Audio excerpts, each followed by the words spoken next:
မြန်မာတက္ကရီ888ကေတုမရီမြို့တော်ကြီးတစ်ခုလုံးတွေးပြတ်မတွက်တုံခါသွားခဲ့တယ်။မင်းငလင်9ကြိမ်ဟုတ်ပါတယ်9ကြိမ်တိုင်တိုင်းမြေပြင်ကအကွဲသွားခဲ့တာပါ။နာမည်ပညာရှိတွေကကြောက်လန့်တကြားဟိုကိန်းထုတ်ခဲ့ကြတယ်။ဒီနေ့မွေးလဲသူဟာ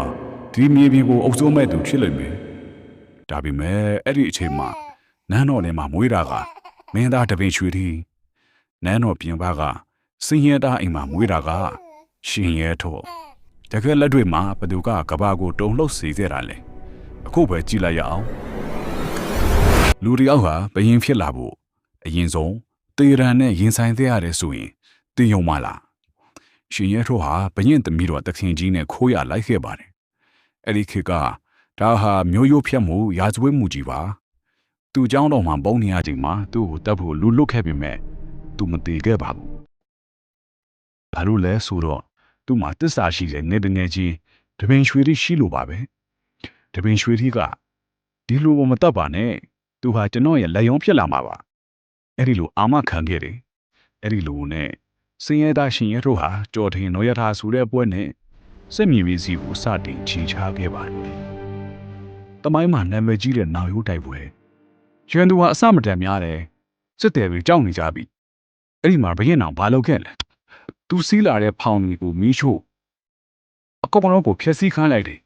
သူပြောခဲ့တဲ့စကားတစ်ပွန်းကဒီနေ့ထိရင်ထဲမှာမြည်ဟီးနေတော့မယ်ငါတို့မှပြန်စရာလမ်းမရှိဘူးရှေ့မှာရန်သူရှိတယ်နောက်မှာတေမင်းရှိတယ်မင်းတို့ဘသူ့ကိုရွေးမှလဲတောင်ဟိုတက်တွေဟာလူသားတွေမဟုတ်ပဲ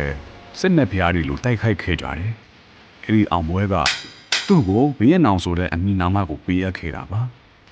ဒါပေမဲ့ဘဝကရုပ်ရှင်လိုအမြဲမချောမွေးခဲ့ပါဘူး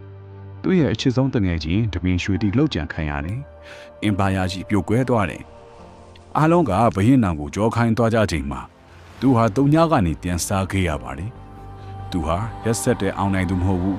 ညံကြီးတဲ့ခေါင်းဆောင်သာဖြစ်ပါတယ်ရှုံးနေသွားတဲ့မင်းသားတွေကိုတတ်မဲ့အစားသူ့ဘက်ပအောင်ဆွဲဆောင်တယ်ဒါကြောင့်လေသူစစ်ချီတဲ့နေရာတိုင်းမှာလူမျိုးပေါင်းစုံကသူ့နောက်ကနေလိုက်ခဲ့ကြတာပါဂျိုရီးယားကနေစလို့လာဝတ်ထိအရှေ့တောင်အာရှရဲ့80ရာခိုင်နှုန်းဟာ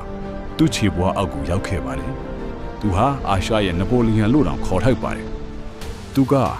စစ်ပေတိုက်တာမဟုတ်ဘူး။ဟန်နာဝတီစင်ဖြူရှင်ဖြတ်ထုံးဆိုတဲ့ဥပဒေကိုပြဋ္ဌာန်းခဲ့တယ်။အလေးတဲနှောင်းတွေကိုတပြေးညီဖြစ်အောင်လုပ်ခဲ့တယ်။သူဟာတနက်အမြောက်တွေကိုကျွမ်းကျင်အောင်တည်းမကပဲတိုင်းပြည်ကိုဘလို့တည်ငြိမ်အောင်လုပ်ရမလဲဆိုတာကောင်းကောင်းသိတဲ့သူပါ။ရှင်ရဲထုတ်ကနေပြီးရင်တော့စင်ရင်တာကနေအီဂရက်သူ့ဘဝကကျွန်တော်တို့ကိုတခုပဲတင်ပေးပါတယ်မင်းဘယ်ကလာတယ်လဲဆိုတာအရေးမကြီးဘူးမင်းဘယ်အထိသွားညံတယ်လဲဆိုတာပဲအရေးကြီးတာပါတမိုင်းဆိုတာပြီးသွားတာမဟုတ်ပါဘူးသင်ခန်းစာယူဖို့ပါသင်ရောဘရင်နောင်ရဲ့ဘလို့စိတ်ဓာတ်မျိုးကိုအကြိုက်ဆုံးတယ်ကိုမမှာပြောသွားပြလို့ရပါတယ်